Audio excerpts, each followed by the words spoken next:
I want to get rid of all the small micro bubbles on some of my epoxy projects. Let me show you how I do that.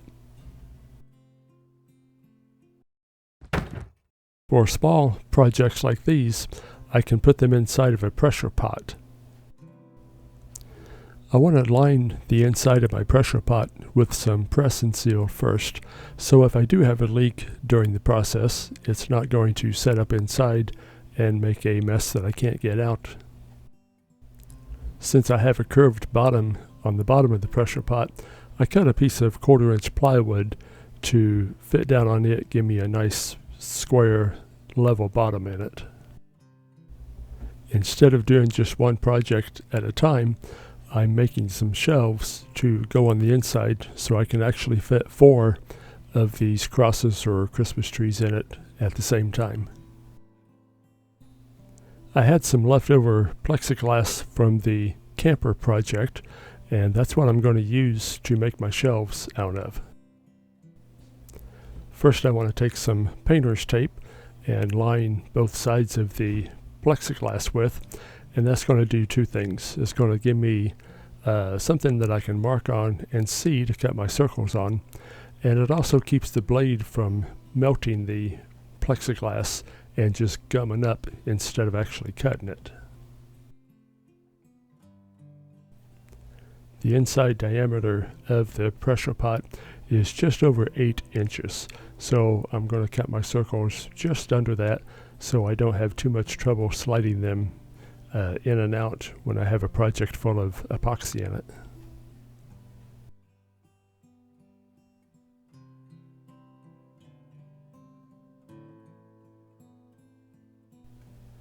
Two of the sliding glass windows that was in the camper is going to work just perfect. I can get 2 circles out of each window, and that's just exactly what I need to fill the height of the inside of the pressure pot with.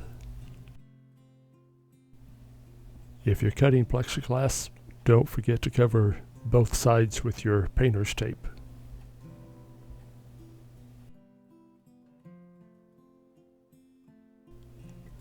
I used the finest jigsaw blade that I could find.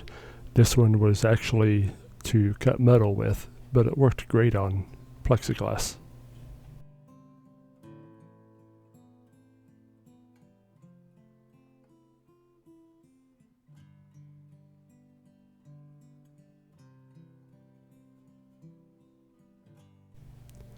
I hot glued my projects down to the plexiglass. If you want to see how I made the crosses or the Christmas trees, I'll leave a link so you can check out those videos. My first coat of epoxy in my forms was the seal coat and also the color or the background coat. So after that one set up, then it was time to go ahead and put in the clear coats. I didn't have any of the deep pour epoxy, so I did have to do several layers of clear epoxy to get these forms filled in, but it worked out.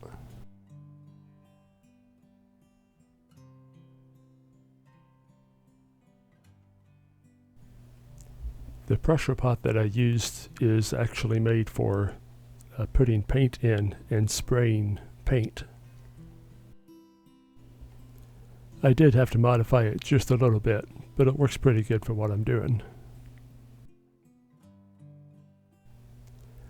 The pressure relief valve kicks off at about 45 psi, so I try to keep it around 40, and that seems to work out pretty good to get the results that I want to get.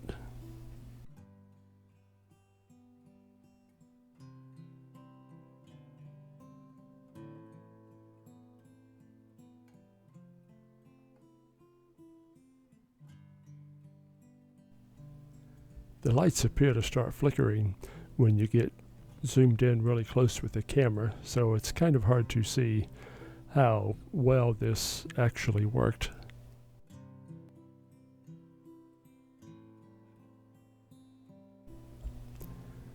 The epoxy is clear, you don't see any bubbles, you don't see that cloudy haze. like without the pressure pot.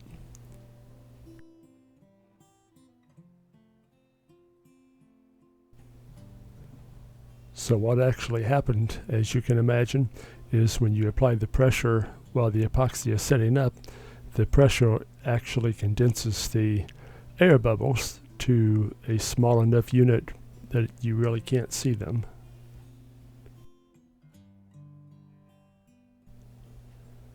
But I think, hopefully anyway, you can see how clear this is. You can actually see the lights, the wires, and the background.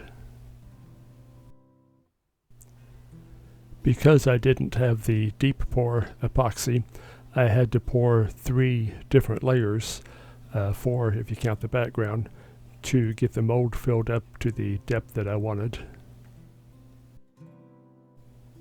The cross on the left is just regular pour. It's kind of cloudy looking, and the one next to it here is in the pressure pot. So you can really tell the difference on how well it condensed the bubbles on these.